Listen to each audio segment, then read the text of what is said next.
ওই দেখো হুমায়ুন কবির মসজিদের টাকা মেরে দিল, মসজিদের টাকা নিয়ে হেলিকপ্টার চললো, মসজিদের টাকা নিয়ে তিনি ইলেকশনে দাঁড়ালো। এই যে গুজবগুলো ছড়াচ্ছে তার সত্যতা যাচাই করার জন্য বাবরি মসজিদ আগমনের উদ্দেশ্য হচ্ছে, আমি মুর্শিদাবাদ জেলায় পা দিয়েছি সালারে, এবং এই বাবরি মসজিদ তার সমস্ত কেস হাইকোর্ট থেকে আরম্ভ করে আপ টু সুপ্রিম কোর্ট সমস্ত কেস আমি লড়ে যাচ্ছি। ইসলামিক ফাউন্ডেশনের জেনারেল সেক্রেটারি হুমায়ুন কবির সাহেব পূর্ণাঙ্গ দায়িত্ব আমাদের হাইকোর্টে লিগ্যাল ফার্মকে দিয়েছে, এবং এই বাবরি মসজিদ সংক্রান্ত ব্যাপারে প্রথম যখন একটা মামলা হয় উত্তর 24 পরগনার একজন মুসলমান, তখন তৃণমূল সরকার, সেই মামলাতে আমরা জয়ী হই। দ্বিতীয় আবার একটা মুসলমানকে দিয়ে মামলা করাই। এই সমস্ত মামলাগুলো তৃণমূলের আইপ্যাক বলে একটি কোম্পানি, যেটার মালিক হচ্ছে অভিষেক, সেই অভিষেকের কোম্পানি, তৃণমূলের কোম্পানি এই মামলাগুলো মুসলমানকে দিয়ে, অর্থাৎ বেল দিয়ে বেল ভাঙার জন্য কোনো হিন্দু, কোনো সনাতনী ভাই কেসে আসতে না, সেই মুসলমানকে দিয়ে কেস করানো হচ্ছে, এবং প্রতিটা কেসেই আমরা জিতেছি। লাস্টলি ইলেকশনের শুরুতে আবার একটা কেস করলো। কেসটা করলো কে?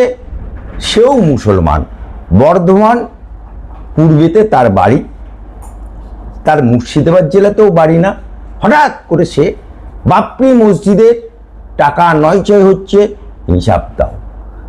সেই কেসটাতে গরমের ছুটির আগে একটা হিয়ারিং হয়েছে। সেই হিয়ারিংয়ে যিনি পিটিশনার তিনি হচ্ছেন তৃণমূলের লোক, এবং এই মামলাটা পুরো খরচাটা দিচ্ছে মুর্শিদাবাদের কোনো এক অজ্ঞাত ব্যক্তি, আমি তার নামটা বলছি না।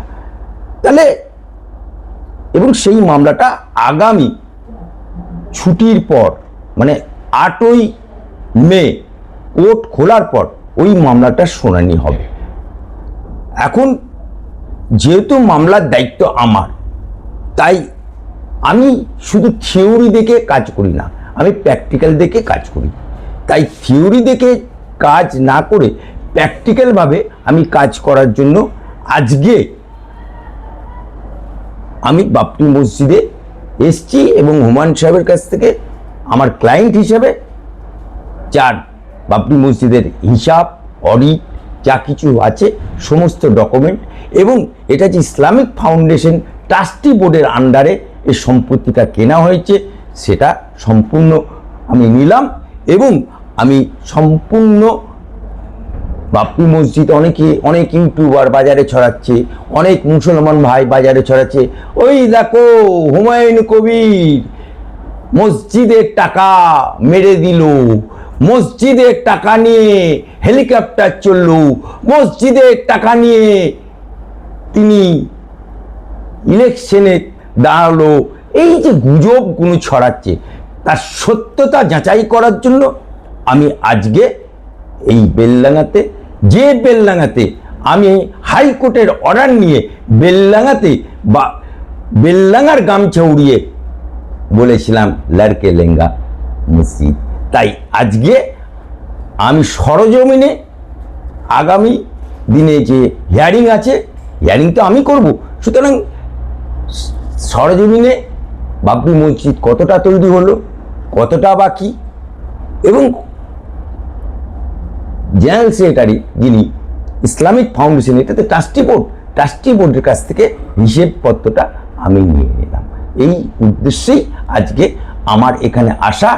আর সাথে সাথে যে মুসলমানরা যে রসুলের উম্মত বলে দাবি করে, যারা রসুলের উম্মত বলে দাবি করে যারা হারামখোর মুসলমান আছে, যারা তৃণমূলের তলোয়ার চাটনেওয়ালা মুসলমান আছে, যারা তৃণমূলের লালচি মুসলমান আছে, যারা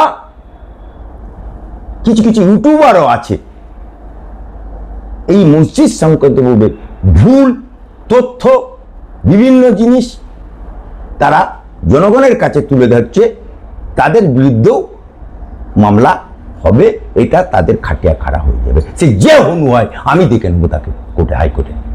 হুমায়ুন কবির বলেছেন সম্পূর্ণ হবে, কি বলবেন? দেখুন, উনি ইসলামিক ট্রাস্টি বোর্ডের জেনারেল সেক্রেটারি।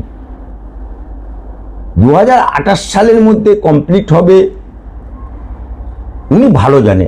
আমি আদা ব্যাপারী, আমি জাহাজের কোচ রাখি না, কিন্তু অ্যাজ এ আমার ক্লায়েন্ট হিসাবে, অ্যাজ এ আমার মক্কেল হিসাবে আমার যেটা কর্তব্য আইনি লড়াই দেওয়া, আইনি লড়াই আমি দেবো।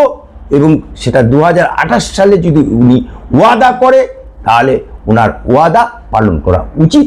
এবং আমি লক্ষ মানুষের সমাবেশে বলে গেছি যে আমি যেখানেই আমার ইন্তেকাল হোক, মৃত্যু হোক, এই বাবরি মসজিদ যেটা হচ্ছে মসজিদ হিসেবে, সেই মসজিদের সামনে আমার যেন জানাজার নামাজটা পড়ানো হয়, সেটা আজকেও স্মরণ করিয়ে দিলাম হুমায়ুন সাহেবকে।